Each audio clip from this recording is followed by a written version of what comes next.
छोटी लड़की खेलते खेलते गलती से तिजोरी के अंदर चली गई और उसने ध्यान ही नहीं दिया कि तिजोरी का दरवाजा धीरे धीरे बंद हो रहा है। अंधेरा होते ही वह रोने लगी। उसकी आवाज सुनकर उसके पापा चौंके। आदमी ने पासवर्ड डालकर तिजोरी खोलने की कोशिश की बेटी को बचाने, पर तिजोरी नहीं खुल रही थी।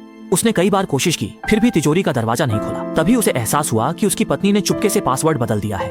अंदर की छोटी लड़की और डरने लगी। आदमी ने तुरंत योगा क्लास गई, पत्नी से पासवर्ड पूछने के लिए संपर्क किया, लेकिन वह हैरान रह गया जब फोन उसकी पत्नी का पुराना प्यार उठा लेता है। वह सोचने का समय नहीं निकाल सका। उसने तुरंत पुराने प्यार से कहा, फोन पत्नी को दे, लेकिन पुराने प्यार ने शर्त रख दी। उसने कहा कि पहले उसे सक्रिय कोशिकाओं के शोध का परिणाम सौंपना होगा। आदमी को उम्मीद नहीं थी कि उसकी पत्नी ने उसे धोखा दिया। उसके पास पुराने प्यार बहस का समय नहीं था। उसने गुस्से में कहा कि जल्दी से फोन उसकी पत्नी को दे। योगा खत्म करके पत्नी आ गई। पति के पासवर्ड मांगने पर महिला ने झुंझलाहट से प्रतिक्रिया दी। बेटी के तिजोरी में बंद होने और पति के पासवर्ड मांगने पर भी महिला को लगा कि वह पैसे चुराना चाहता है। उसने पासवर्ड बदल दिया, नहीं दिया और फोन काट दिया। बेटी के रोने की आवाज तेज होती जा रही थी, तो आदमी को बेटी को दिलासा देना पड़ा और बचाव दल को फोन करना पड़ा। बचाव दल जल्द पहुंचा। टीम लीडर ने जांच कर पाया कि तिजोरी में खास सुरक्षा व्यवस्था है। जबरदस्ती खोलने पर अंदर का तंत्र सक्रिय होगा और सुरक्षा प्रणाली चालू हो जाएगी, जिससे अंदर बंद छोटी लड़की और खतरे में पड़ सकती है। उन्होंने खोलने की कोशिश की, लेकिन कटिंग मशीन चलाते ही धुआं निकलने लगा। तिजोरी की खास सामग्री के कारण उसे खोला नहीं जा सका। लगता है कि केवल पासवर्ड से ही इसे खोला जा सकता है।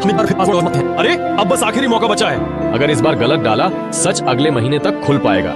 आदमी बुरी तरह घबरा गया। अब क्या करें? जैसे मुसीबतें एक साथ आती हैं। अलार्म सिस्टम ने चेतावनी दे दी और तिजोरी के अंदर ऑक्सीजन की मात्रा लगातार कम होती जा रही थी। लाचार होकर आदमी ने एक बार फिर अपनी पत्नी को फोन किया, लेकिन पत्नी तो योगा का अभ्यास करने में व्यस्त थी। उसने फोन की घंटी सुनी ही नहीं। आदमी को योगा स्टूडियो जाकर पत्नी से पासवर्ड मांगेगा। जैसे ही पासवर्ड मिलेगा, वह उनसे संपर्क करेगा। तिजोरी के अंदर छोटी लड़की को ऑक्सीजन की कमी महसूस हुई। जब आदमी योगा स्टूडियो पहुंचा तो वह हैरान रह गया। पत्नी की योगा ट्रेनर उसकी पहली मोहब्बत थी। समझ में आया कि पत्नी को योगा का शौक क्यों चढ़ा है। सोचने का वक्त नहीं था। वह पत्नी को पकड़कर घर लौट पड़ा, लेकिन उसकी पहली प्रेमिका ने उकसाया कि वह मजाक कर रहा है। एक पिता बेटी की परवाह कैसे नहीं कर सकता। औरत गुस्से में आ गई। उसने पति को डांटा कि वह पैसे के लिए पागल हो गया है। प्यारी बेटी की जान दांव पर लगाकर धमका रहा है। वह उसे तिजोरी का पासवर्ड कभी नहीं बताएगी और न ही उसके साथ वापस जाएगी।